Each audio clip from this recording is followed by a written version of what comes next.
আসন দিকে যারা পুজো পাঠ করতে আসবে তারাও তো করতে পারছে না। সব জলের লাইফ লাইন চুরি করে নিয়ে গেছে, তালা ভেঙে চুরি করে নিয়ে গেছে, নতুন তালা কিনে নিয়ে এসে আবার লাগানো হবে। ওই জন্য ব্যবহার হচ্ছে।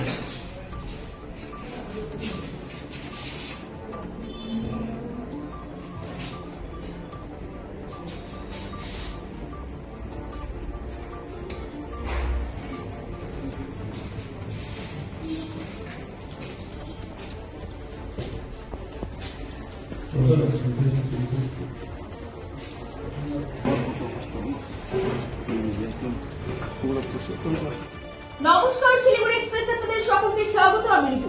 শিলিগুড়ির কুমোরটুলির দুরবস্থা অব্যাহত। পুজোর আগে পরিদর্শনের নাম চুপার, ভোট আসে ভোট যায়, কিন্তু শিলিগুড়ির কুমোরটুলির পরিস্থিতি বছরের পর বছর একই রয়ে গেছে। এলাকার মৃৎশিল্পীরা জানান, রাজনৈতিক দলের প্রতিনিধি যতই আসুক না কেন, তাদের জীবনযাত্রার মানের পরিবর্তন হয় আর হবে কিনা সেই বিশ্বাস ক্রমশ ক্ষীণ।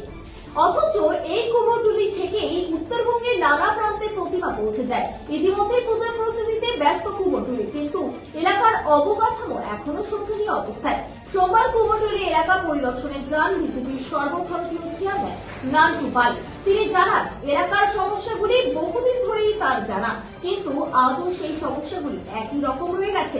কুমোরটুলিতে পর্যাপ্ত শৌচালয় ও স্নানাগারের অভাব, একাধিক জায়গায় অন্ধকারে ডুবে থাকা রাস্তা, জরাজীর্ণ পথঘাট, সব মিলিয়ে প্রতিদিনই সমস্যার মুখে পড়ছেন শিল্পীরা। বিশেষ করে দুর্গাপুজোর সময় প্রতিমা নিয়ে যাওয়ার পথে ভাঙাচোরা রাস্তার কারণে শিল্পীদের ভোগান্তি চরমে ওঠে।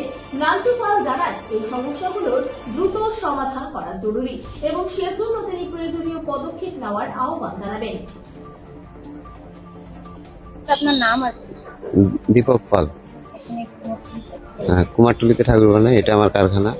দাদা, এই যে এত বছর ধরে এখানে ঠাকুর বানানোর কাজ করছেন, কিন্তু এই যে রাস্তাঘাট বা লাইটের সমস্যা, কতটা সমস্যায় পড়তে হচ্ছে? রাস্তার তো প্রচুর সমস্যা। রাস্তা যেটা আছে একটাই রাস্তা, একটা রাস্তা দিয়ে গাড়ি যাওয়া আসা করে, রাস্তা তো ভেঙে গেছেই। তারপরে হচ্ছে দুই পাশের বাড়িগুলো ধীরে ধীরে চাপাচ্ছে। এটা প্রশাসন তো